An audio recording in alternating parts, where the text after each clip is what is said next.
Let me introduce Dr. Lasry again, because some of you may have forgotten who he is. Dr. Ron Lasry is the Jerome and Lorraine Aresti Visiting Scholar at the Bildner Center.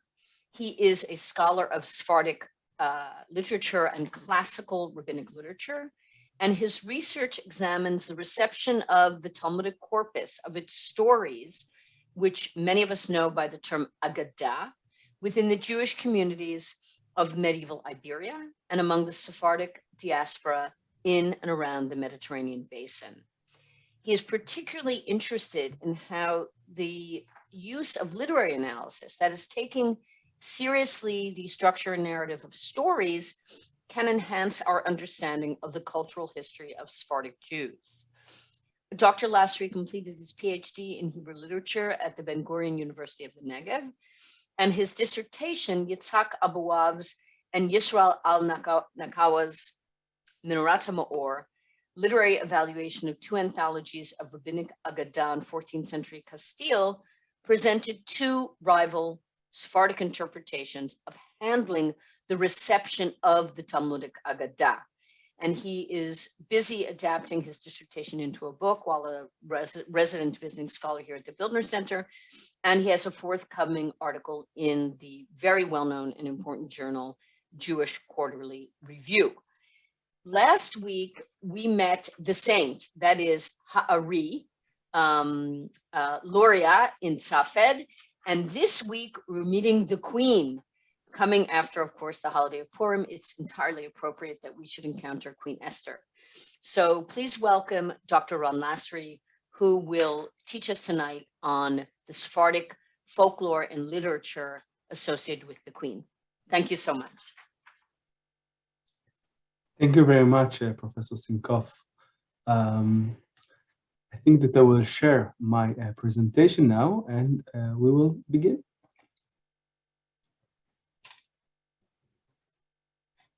Just a minute.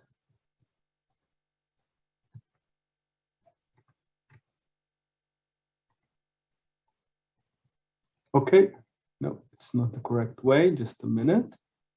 Sorry.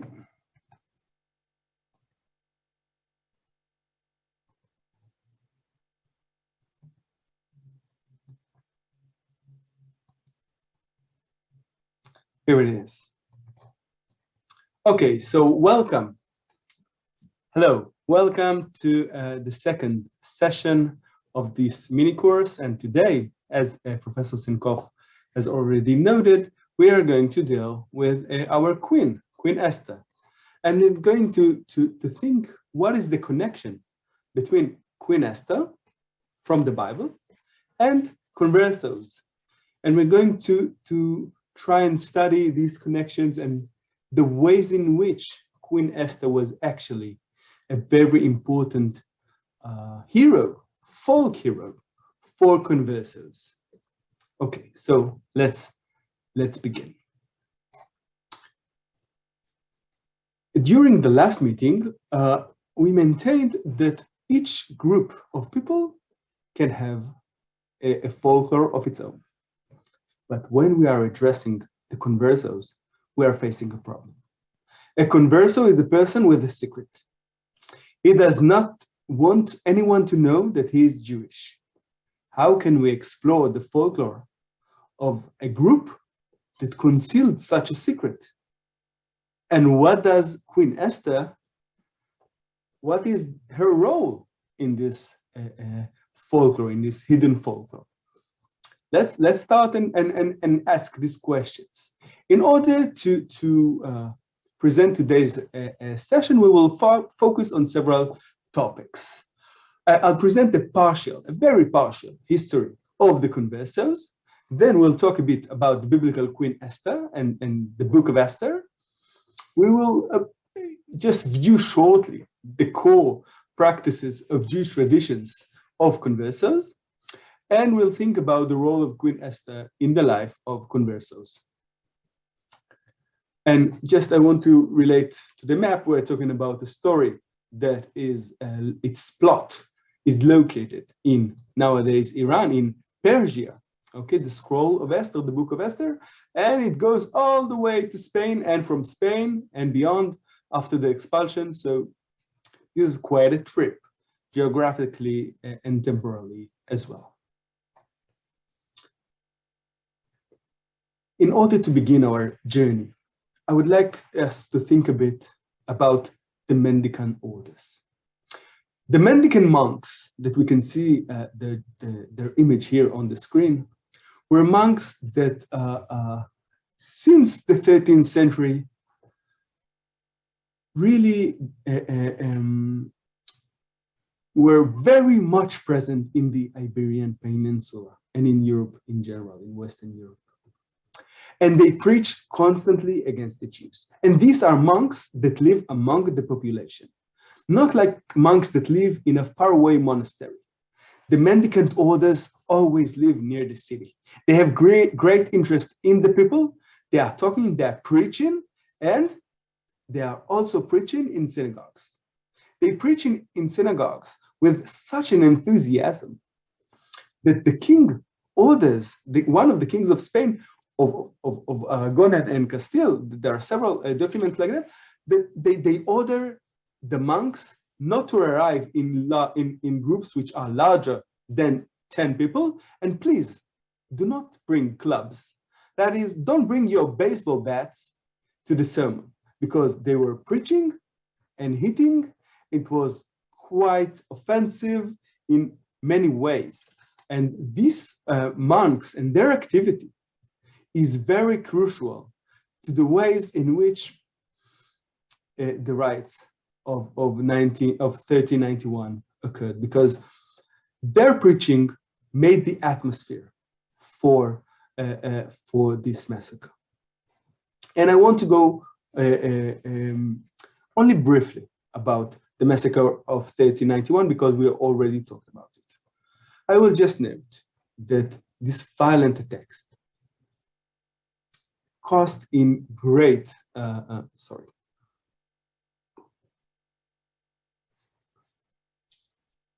It is estimated that 1/3 of the Jews of Spain were killed. 1/3 of the Jews were converted to Christianity by force. These numbers are enormous. We are talking about most of the Jews of Europe. Most of the Jews of Europe live in Spain, in the Iberian Peninsula. And at least 2/3 of them are being hit severely. So this new group of Sephardic Jews, the conversos, also called the Marranos, crypto-Jews, new Christians, this is the making, this is the first wave in which they are a new audience. So we have the sermons, the toxic sermons, the massacres of 1391, and then we have mass conversions. This is the first wave of mass conversions. Then Vicente Ferrer, a Dominican friar, a monk, is so intense that in the years of 1411 to 1412, he toured the cities of Kassel and preached to a large number of listeners. He's going from town to town, and he is a great preacher. He knows his work so well that monks are joining him. He's not walking alone, and he converts Jews to Christianity.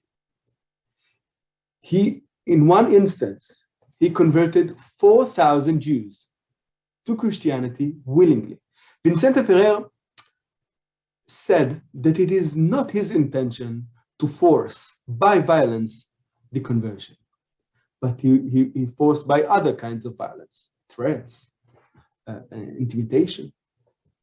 So he arrived to a very dramatic occasion with 4,000 Jews that were just baptized to Christianity. And this occasion is the Disputation of Tortosa. The Disputation of Tortosa occurs in Spain. It is almost, it lasts almost, it is very long. It is nearly 2 years of a disputation. It is public, and Vicente Ferrer arrives to this disputation with 4,000 Jews that were converted to Christianity. Imagine the impact of such an act. And also, when we are talking about the disputation, the Jewish-Christian disputation, we imagine equality. Look at this image. We can see that the Christian images are far larger. They are sitting on a chair, on a bench. They are sitting upright. They have crowns. And the Jews, very little, almost half as the size of the Christian, sided in the disputation with the little red pointed hats sitting on the ground, very not balanced. And I think that it really exemplifies the ways in which this disputation occurs. On the Christian side, we have Jerónimo de Santa Fe. He was Jewish, he converted willingly, and now he represented the Christian side of the discussion. And on the other side, we have prominent rabbis, some of which are Profiat Duran and Yosef Albo, and they are disputing about what is the true right religion. And we must take in consideration that you cannot, the Jewish side cannot say whatever he wants to say, and the principle of Christianity are not questioned, only the principles of Judaism. This disputation was initiated by Pope. It was actually the anti-Pope, because the Christian church was divided. They had several times in which two popes ruled or more ruled simultaneously. So he was the anti-Pope, Benedict VIII, and this disputation was so successful that large masses of Jews converted willingly to Christianity. So we have these toxic sermons. We have the disputation of Tortosa, and we can see the second wave of the conversion.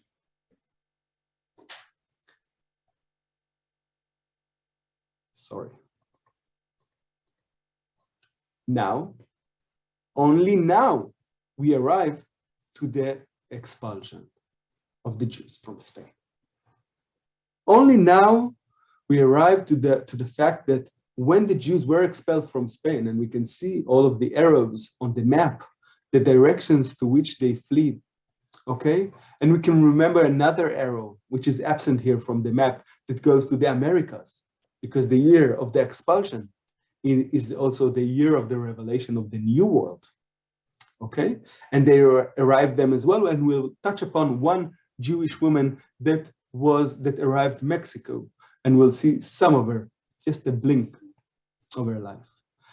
So when Jews are expelled from Spain, they are expelled if they are not willing to convert their religion, to become Christians. But if they do, they are allowed to stay. So we have so we have more conversions. If people want to stay, they do convert. We have Jews that ran to Portugal. And there, the king of Portugal is baptizing many Jews by force, by surprise, not allowing some of them to exit for a substantial amount of time. So we have another wave of mass conversions.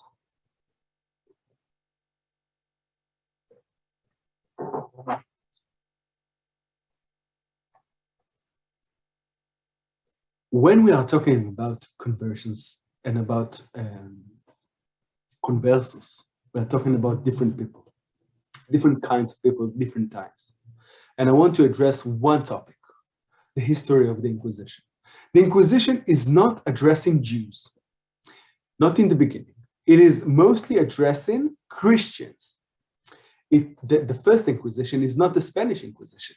The Spanish Inquisition is the most famous one, and you cannot expect the Spanish Inquisition. And I cannot prevent myself from saying Monty Python, but the Papal Inquisition is from the beginning of the 13th century, even before that, and it is directed towards Christians that were considered to be heretics.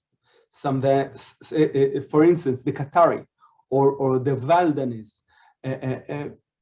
Christians. Those are cults of Christians that believe different beliefs than the main church about core elements of the dogma. For instance, some questioned the divine nature of Jesus Christ when he was a person, a human being, when he was in the flesh on earth.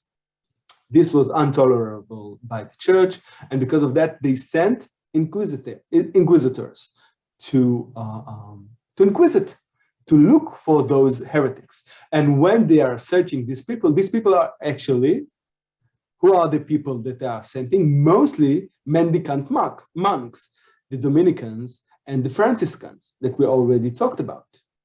So they are inquisiting. The Spanish Inquisition appears rather late. King Ferdinand and Queen Isabella, that unite Spain, are also forming the Spanish Inquisition in the year of 1479. And we here can see an act of the Spanish Inquisition. We can see the auto de fe, the burning, the public execution by burning of converts or conversos that admitted in these investigations that they were indeed Jewish and then condemned to death by fire.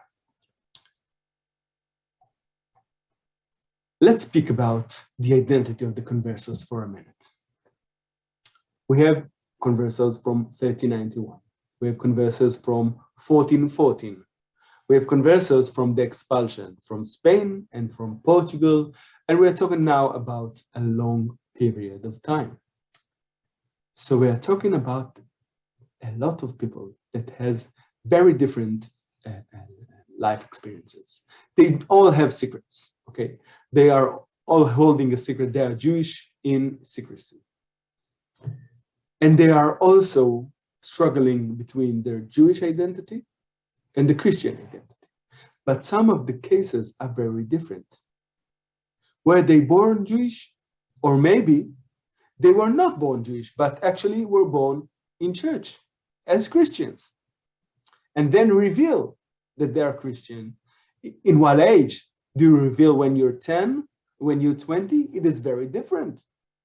What do you do when you reveal? What did you think about Jews before that? How can you deal with this conflict?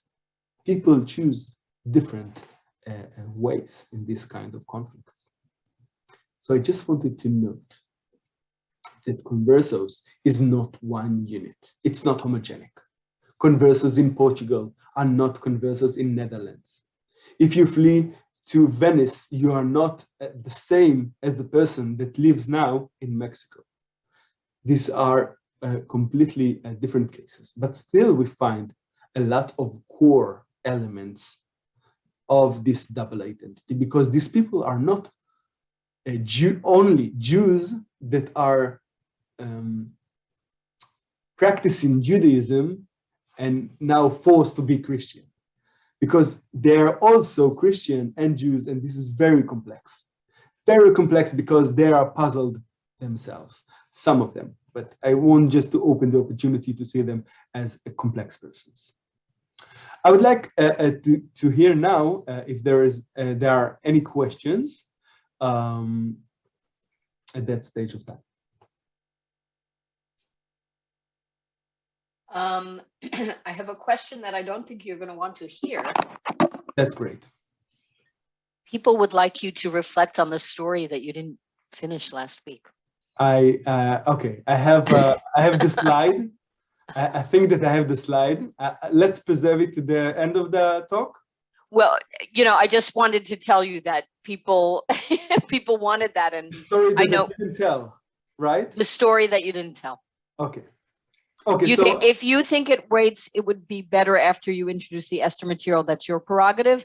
In light of the fact that material you presented now enriched the introduction, it's up to you. But someone asked, can he please reflect on the story he didn't tell us? I must say that the best story is the story that you haven't heard yet.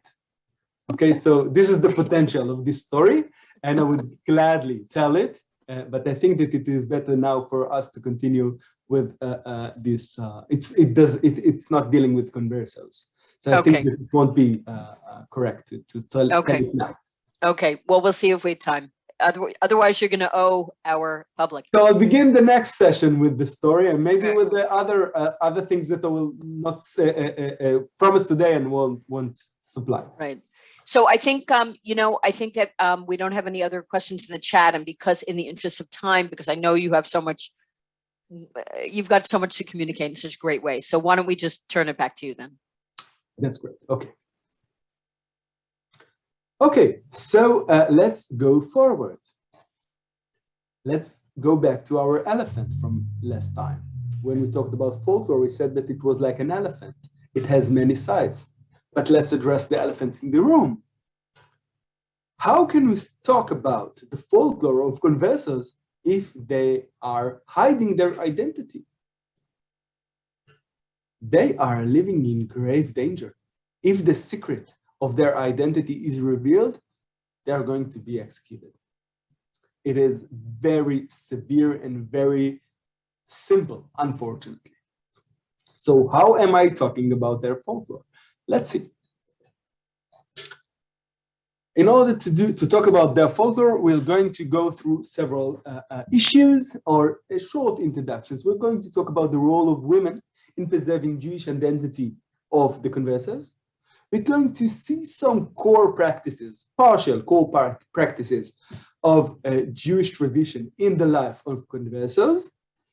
We're going to skim swiftly about the story of Queen Esther in the Bible.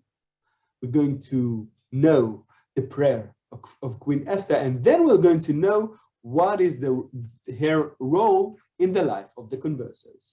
So let's begin. Women. Women's role in preserving the Jewish part of the identity of conversos is extremely important. Food. If we want to maintain some kind of a kosher kitchen, we need to be, I won't say that it is basically the job of a woman, because it's not true. I cook all of the food in my house, but I did not live in medieval times. And I did not live in early modern times. And in early modern times, we can say that women are responsible to very high percentage of the food. If we are talking about Shabbat, we'll see, we can talk about lighting candles and other practices.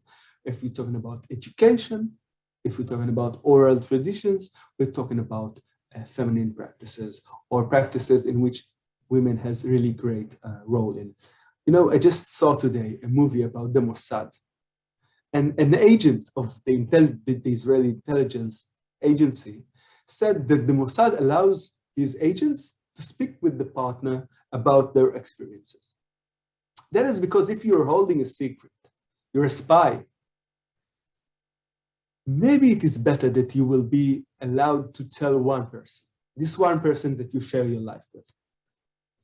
Because when people are concealing a secret, it is an enormous pressure.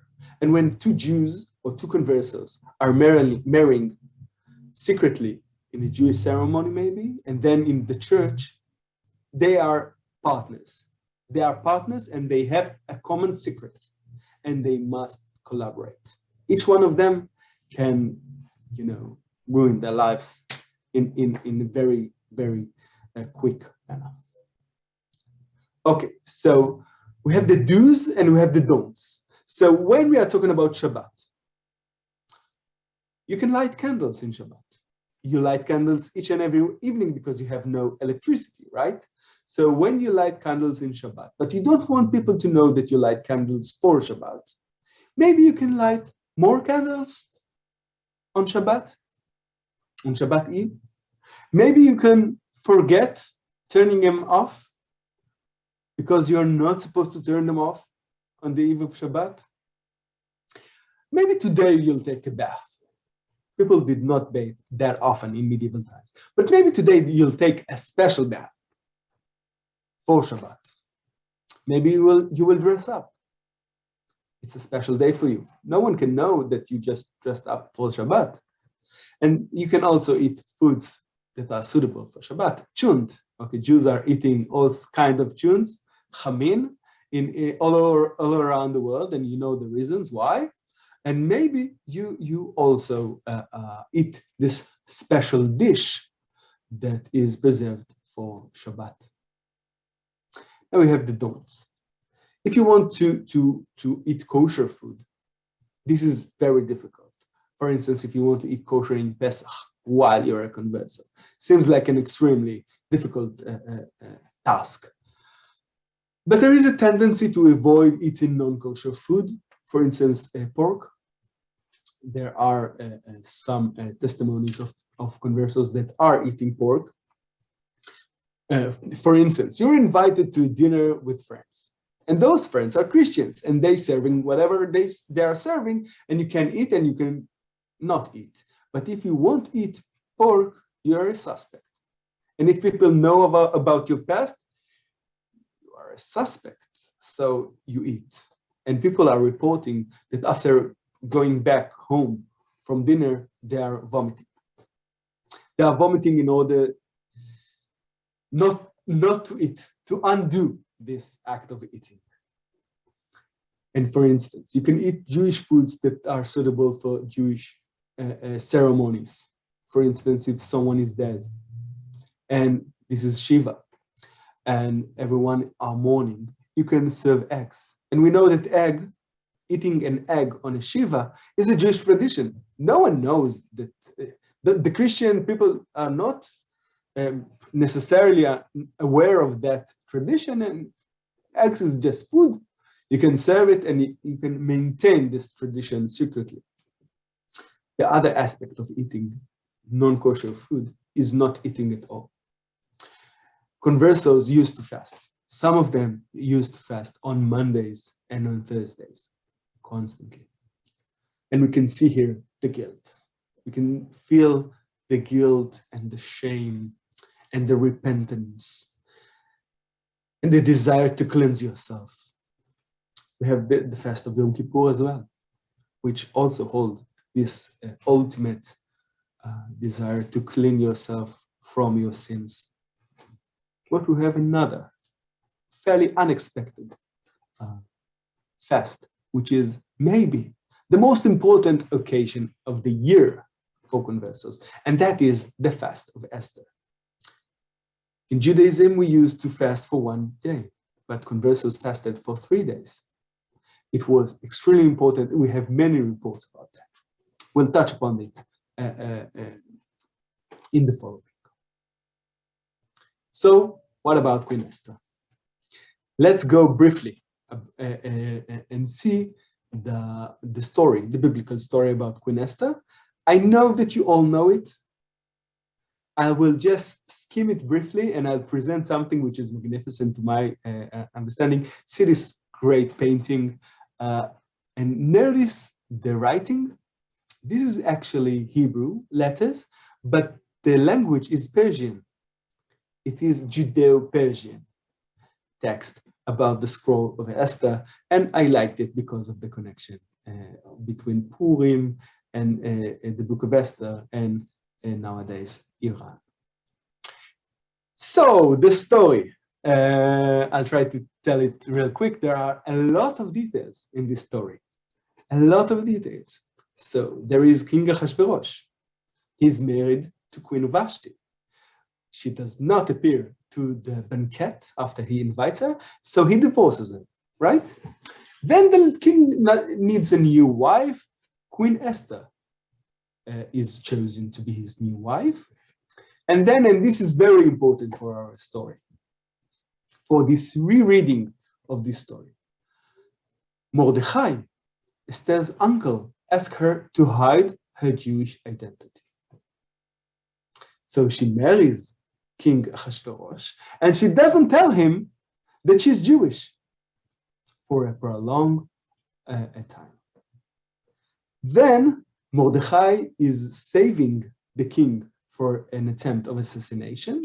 Haman rises to glory, becomes one of the major consultants of the king, but Mordechai refuses to kneel before him. Haman is convincing the king to exterminate the Jewish people, and Mordechai grieves. Then he asks Queen Esther to help the Jewish people. She's very afraid to do so because no one is allowed to approach the king. Nevertheless, she does approach the king. And this is another key element. Esther is very much likable. Everyone likes her. The king likes her a lot. Okay, we'll come back to that. And because of that, he allows her to address him uninvited, which is prohibited. Then she tells him that she has a really important request for him, and she invites him and Haman for a banquet. They sit together and eat, and then she asks to tell the king something, but she'll tell him next time that they'll feast. Meanwhile, the king is not able to sleep. And when he's not able to sleep, he asks his servants to read him a story or to read him some history. And then the luck is that the story of Mordechai is being told to him. Then the story of Mordechai, that you remember one time there was this Mordechai, he saved you from an assassination. Oh, says the king, did we reward this fellow? No, we forgot. Okay, so this is the time to reward him. In a perfect timing, Haman arrives and suggests to hang him, to hang Mordechai on the highest tree that he can find. The king is not very happy because he's not very happy. Then Queen Esther reveals her request, saying that Haman wanted to kill all of her people. Then the king is really upset, and instead of hanging Mordechai, Mordechai now rises to glory, and Haman is hanged on the tree. Okay. Now we have a very important thing that we need to relate to. Instead of all of the Jews, instead of the Gentiles killing Jews, we have a different story. Now, all of the Jews are killing Gentiles. In addition, this is quite horrifying story. In addition, some Gentiles, out of fear, are converting to Judaism. And then Purim is becoming a holiday. Okay. So why is Queen Esther so important? I think that you can already guess. But I think that this story really attracted the conversos. They totally forgot about Purim. You don't need a mask, an additional mask, when you're a converso. You're already wearing a mask. And Purim does not serve a function, a cultural, a social function, but the Fest of Esther did. And this was a major event because Esther was a converso as well. And they could identify with her. And because of that, it appears that it really functioned in their life. And in addition to this identity conflicts, we have another thing. In the story of Esther, we have a salvation. Firstly, she tells the secret. Everyone that has a secret really wants to tell the secret. You want to tell the secret. You don't want to hold it forever. So she gets to tell the secret, but she also gets to save her people. And many Gentiles converts. It's just like, what can a converso wish more? Okay, instead of me being converted, now you evil people, you are converted. Okay, it is like a dream coming true. And we have Purim. What is Purim? Purim, the word pur is a coin. You flip a coin. Let's flip a coin and decide what will be the day in which we'll kill the Jews.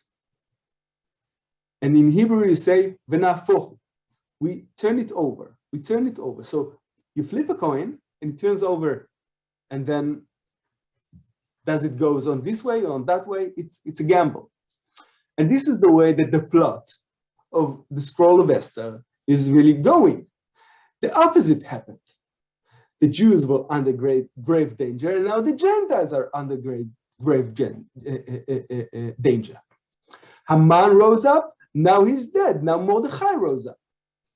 And Queen Esther is the key element of this turning over of the fortune. So, Esther is a converser.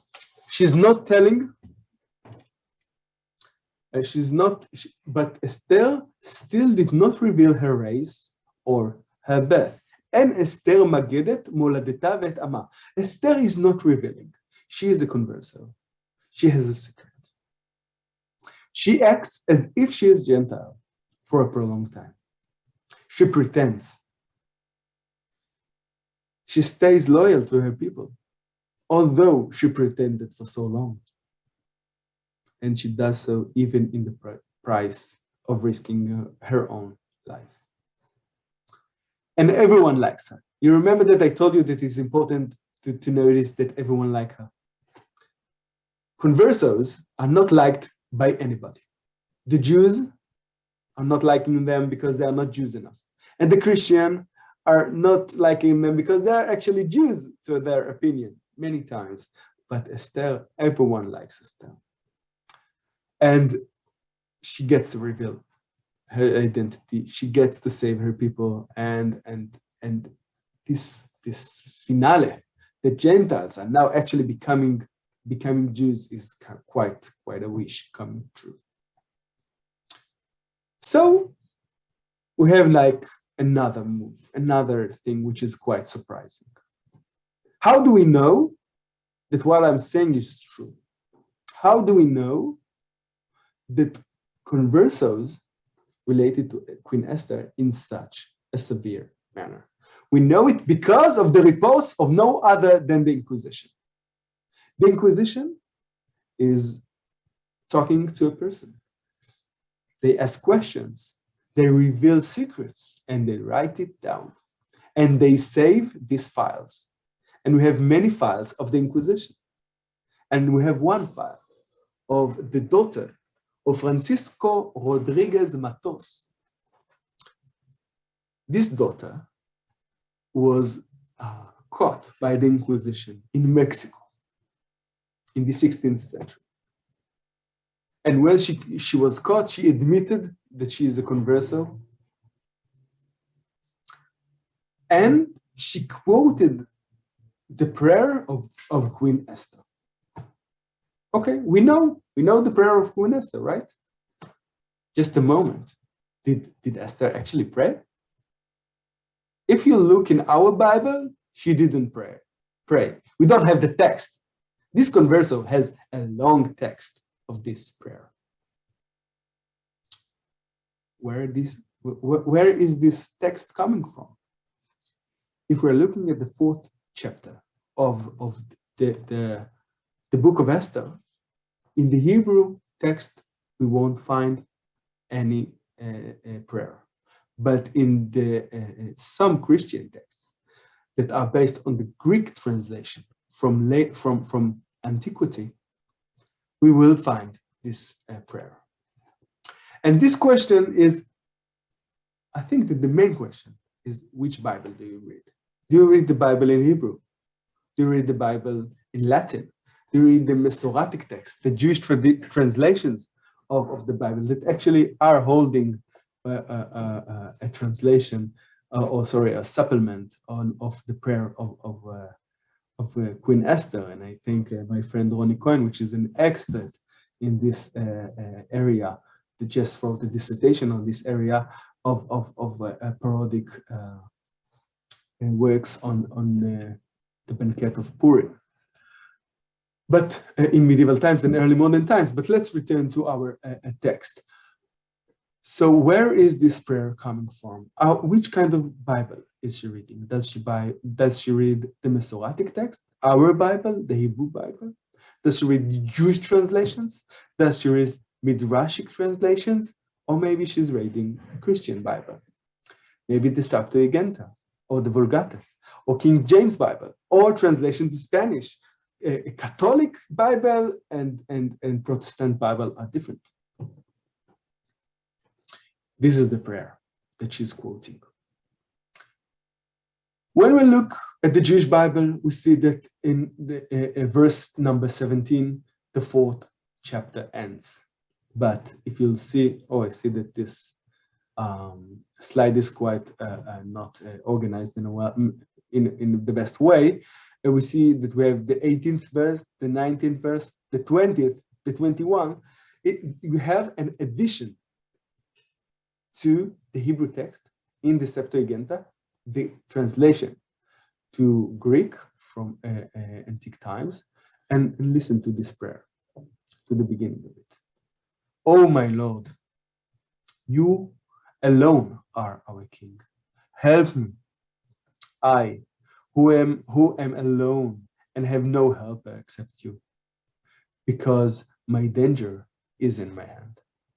Listen to the loneliness.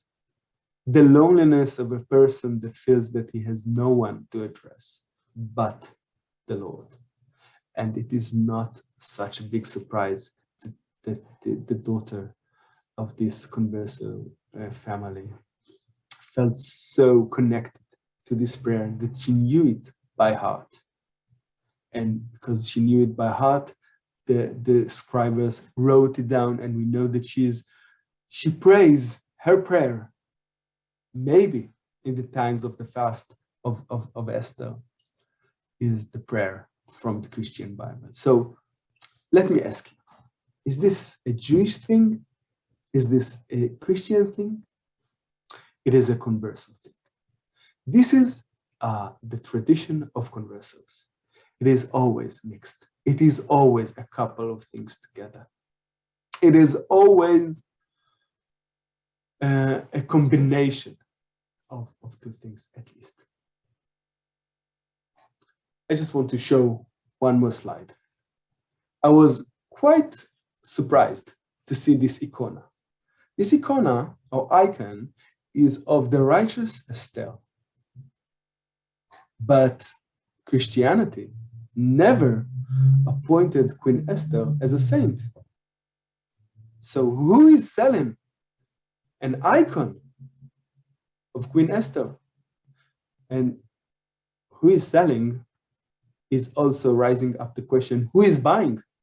Because if when someone is selling, someone is buying, right? Who is the audience?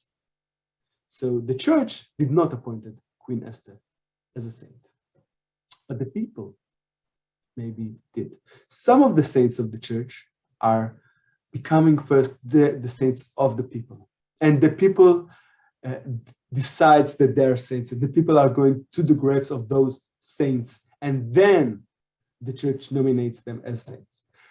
Queen Esther hasn't been nominated as a saint yet, but she is maybe a folk converso saint, because the people that are the audience, that are the people that are going to buy this $10 icon must be, or maybe are, the sons of the conversos, because it is not Indiana Jones. You do not find the source and then reveal the secret and leave your identity behind. Those people have very complex, double at least, identity. Okay, so this sums up our discussion. Queen Esther functioned as a folk hero for conversos. I said that we're going to talk about the queen, and we did talk about Queen Esther, but we also talked about the saint, because Queen Esther is also equivalent to a saint. The holiday of Purim did not function as a festival that any converso wished to celebrate. This, when we're talking about folklore, we're talking about things that has a function in our life. Think about a joke that you tell in your family. Think about a story on this time that Uncle Moses fell down, I don't know, in the water. And everyone laughs each year because this is the folklore of the family. If no one will remember Uncle Moses, no one will tell the story. Okay? It functions because we know him. A joke only functions when it's funny. When people forget about it or when it's no longer functional, it's not going to survive. The holiday of Purim did not survive because it wasn't functional. The fast of Queen Esther survived because it is very functional. It dealt with their need for redemption. It dealt with their need to deal with their complex identity. And it was because Queen Esther was their hero. And they prayed Queen Esther to save them from this awful fortune. These traditions, beliefs, and costumes are not Jewish or Christian. They are unique for conversos. We can see that conversos do have unique folklore. And this is a unique Sephardic folklore that I wanted to present in this session. Now this session reached its end, and I want to ask Nancy, do you want to hear a story or to hear questions? Where am I there? We have the story, I think, in my... No. Do we see? Can you hear me? Yeah, there we go. Yeah. This was.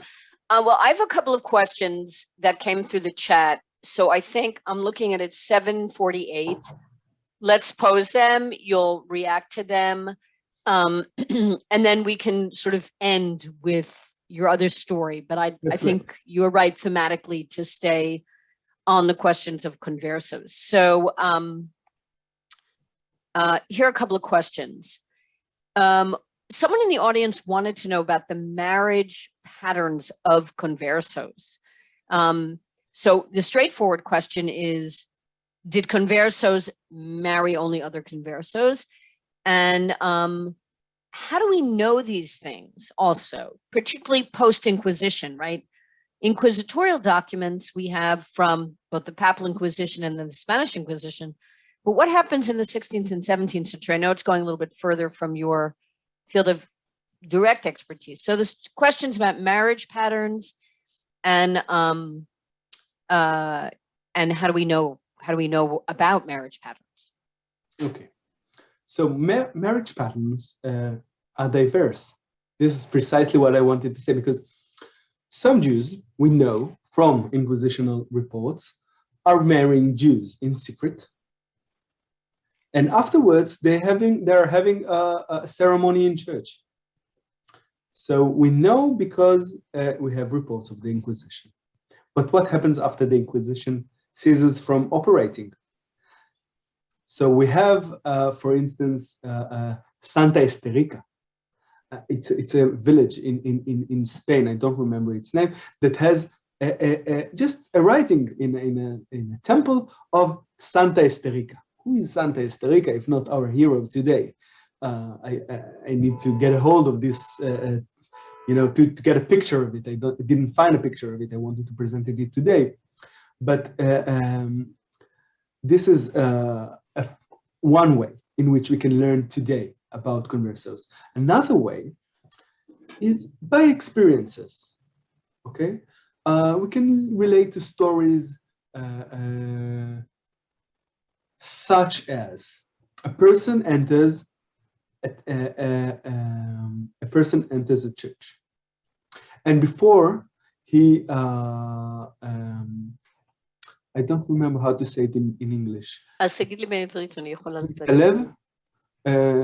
makes the sign of the cross. Yeah. He makes the sign of the cross. Before he actually makes the sign of the cross, he has a formula, and this formula is sakes tesakesenu, and he doesn't know what does it mean. He knows that his family says that, and when you take these words and write it down and do a philological research, you understand that he most likely is saying shaketz teshaketsenu. So I'm going to praise the Lord by action, but in words I'm going to to curse the Lord and to right. act, to relate. Can you translate? Can you translate Sheketz is a bug, an insect. Well, it's the worst kind of insect. It's the treif. You're not allowed to eat it. It's the schlatzi. Yeah, it's unkosher. It's disgusting in a basic way, in a Mary Douglas way. It is the thing that you don't know what does it belong to. You just want away from it. But this is, just the anti-thing, the Antichrist. Okay, your Antichrist. So you're saying that someone, a converso, is performing externally the Christian ritual because that is what is required in his or her context, but under his breath, he is saying something which is coded to essentially say, I'm annulling my performance of Christianity. Yeah, and we have many different a Christian that has a Star of David, because this is what his family are hiding underneath, and so suddenly it isn't so dangerous to go with the Star of David, so it pops out. Or people that have candles for Shabbat in their homes, and they do that they still do that. They are not, of course, aware why, but sometimes we just do things that our parents did.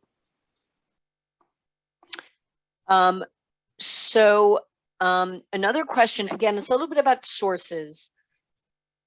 Besides inquisitorial sources, again, about the fasting for 3 days. I know your own work has been on these anthologies, earlier anthologies, but obviously you've studied literature. Where else do we see evidence of this 3-day fast being observed by converso Jews? And what about literary commentaries on the Book of Esther? What do we know about those? Do we have literary commentaries that reflect Sephardic folkloristic identity with her? We even have a commentary by Ibn Ezra that relates to the Esther Ina Magedet Tama. Esther is not revealing to which religion she belongs, and he talks about it as relating to this issue, and this is before the Inquisition. We have the Book of Esther becomes a thing, and this is a subject that I have a good friend that I just mentioned, Ronnie Cohen, that wrote a terrific dissertation on this matter. The Purim and the Book of Esther has enormous literature. We have enormous literature. No, I know from the East European context, but I was talking just about this conversus, this identity. Esther is, well, some of us would say kind of a liminal modern Jewish figure who is externally acculturated and internally Jewish. And we have a certain poem, which is quite famous. But I forgot the name of the author. Poema de la Reina Esther. And we have a play of mostly conversos, early modern conversos that are dealing with it in kind of the golden age of Spanish literature. But I'm no expert of this literature. This is we just swept through so many centuries in a brief moment. So I don't want to say, I've been reading on this subject and I only scratched the surface of it because there is a lot of research about it, and I can send some articles about it. Right. Okay, a couple of more. We have some more questions, and I'm going to stop the questions at 8 o'clock, and then you'll tell your story, okay? The other story. Okay. But there were very rich material, just to throw a loop here. You do not have to respond. Of course, when the Sabbatean heresies break out in the 17th century, and Shabtai Tzvi converts to Islam, you also here have the conversos identifying with his conversion in great part because they too played this role. Esther is a great hero of them. And Esther is a great hero of the Sabbatians. Yes, so that's the loop. I don't want to go down the Shabtai Tzvi. No, let's not go there. Let's not go down Shabtai Tzvi right now, later. But a question about Esther's prayer.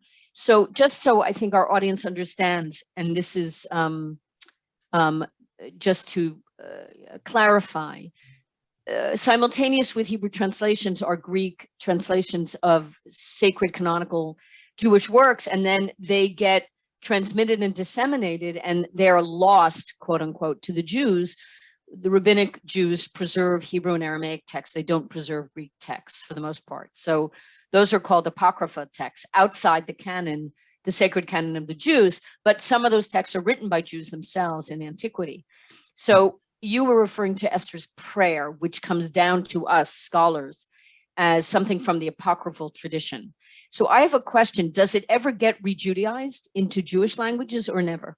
Yes, this is what I mentioned before, that we have in the translation to Aramaic in the 8th century, we have a prayer of Esther, because an interpretation is to fill in the gaps, right? We need to fill the gaps. It is not possible that Esther, such a righteous, did not pray. She must have prayed. This is her prayer. This is my right. way. Well, by the time prayer has become a signifier of rabbinic Judaism, then every good Jew, every good Israelite has to pray, even if they never prayed. Yeah. Okay, great, wonderful. Okay, questions from the audience. Someone is asking, this is a wonderful question. So conversos were all Sephardic, but Sephardim are not all conversos. Does this folklore also apply to non-converso Sephardim?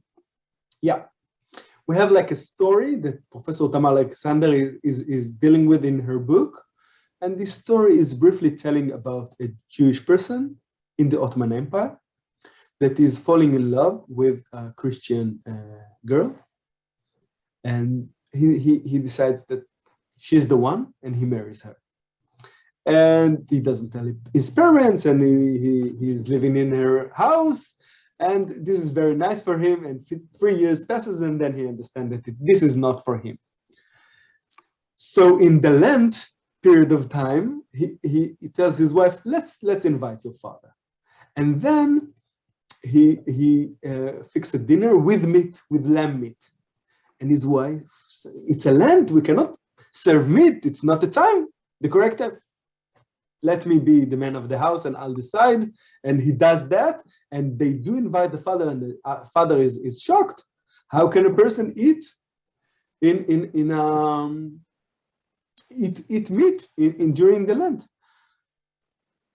The Jewish person tell him, it's not lamb, it's not a lamb meat, it's a fish. See, I put a little water on it, and it becomes a fish. Father does not understand. So you think that you convert me by throwing some water on me? I'm not a Christian. I'm a Jew, and I'm going now, and as well, similarly to the fact that this is not a fish, and we all agree, I am a fish. Please, let me go. So yes, this is a story of Jews about conversos, and we talked about the story of the Ari. Okay. No, the question though, I think, is whether or not. Would you in your field sort of be able to talk about Sephardic folklore in which the conversos are not the main players, I guess?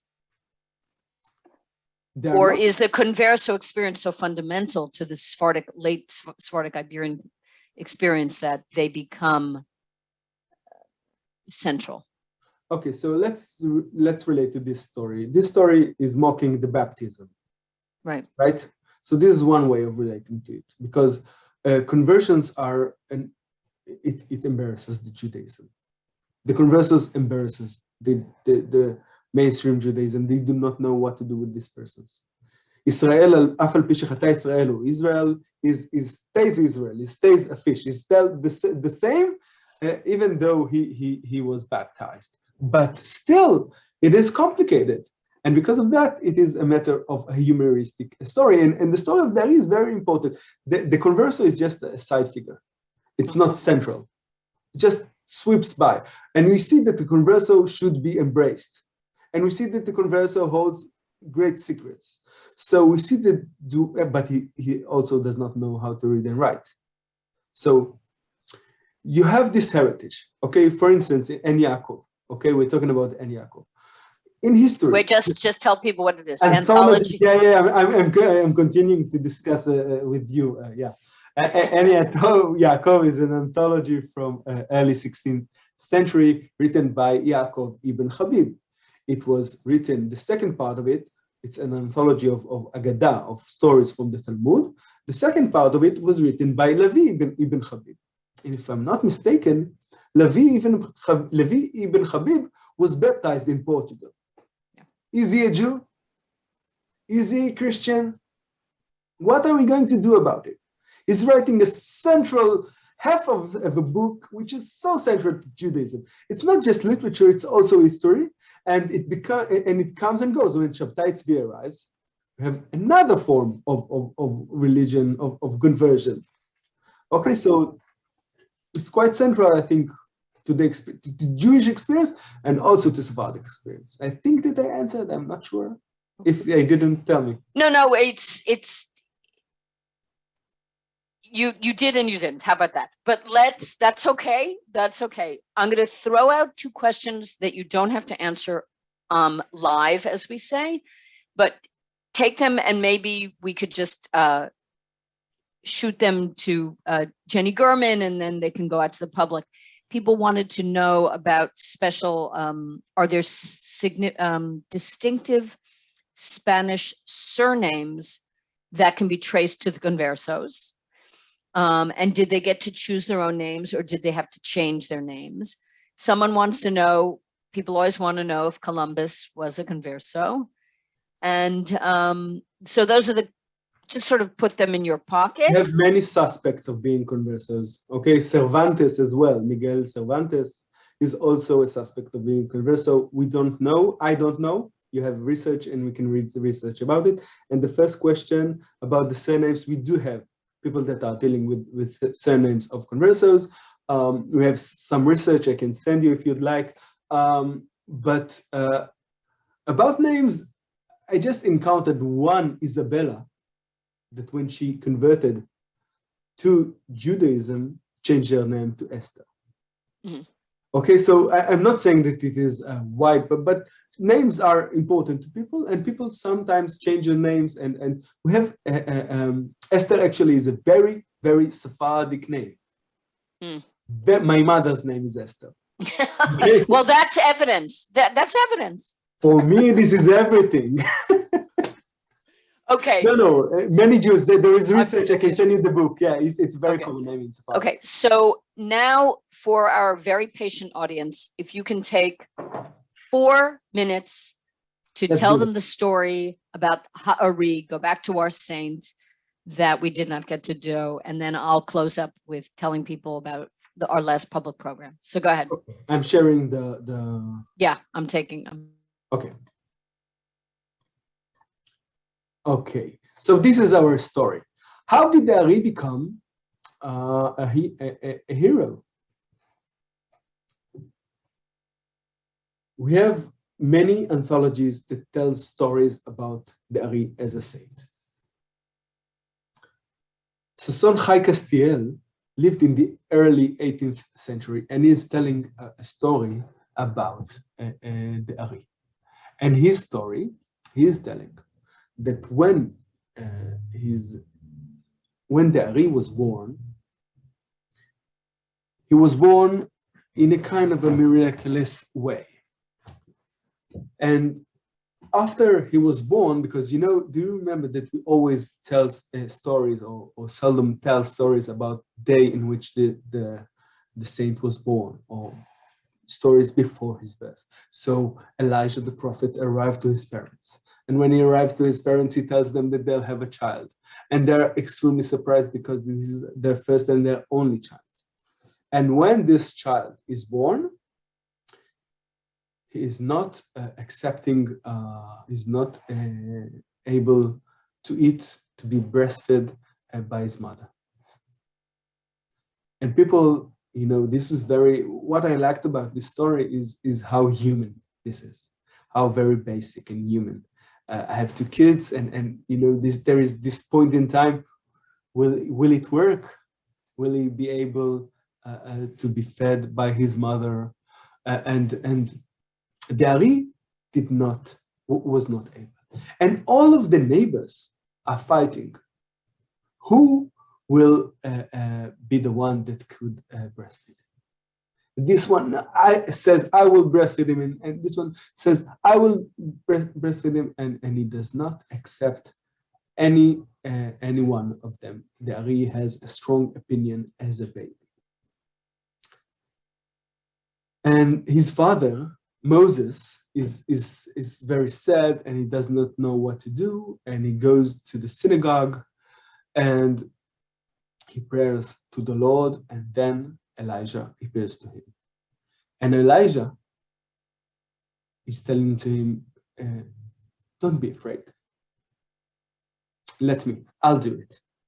And Elijah takes him to a cave, and Elijah transforms into the shape of the baby's mother, of the Ari's mother, and Elijah breastfeeds the Ari. But he does not breastfeed him with milk. He breastfeeds him with honey. Honey is a synonym for Torah. And we have a custom of young children eating honey out of letters when they begin to read and write. And when we are talking about the moment in time in which the Ari becomes a superhero, this is another version. This child is not a simple child, is not usual. He was breastfed, not milk, but honey from Elijah the prophet himself. And this is when we're talking about a superhero, the source of the power.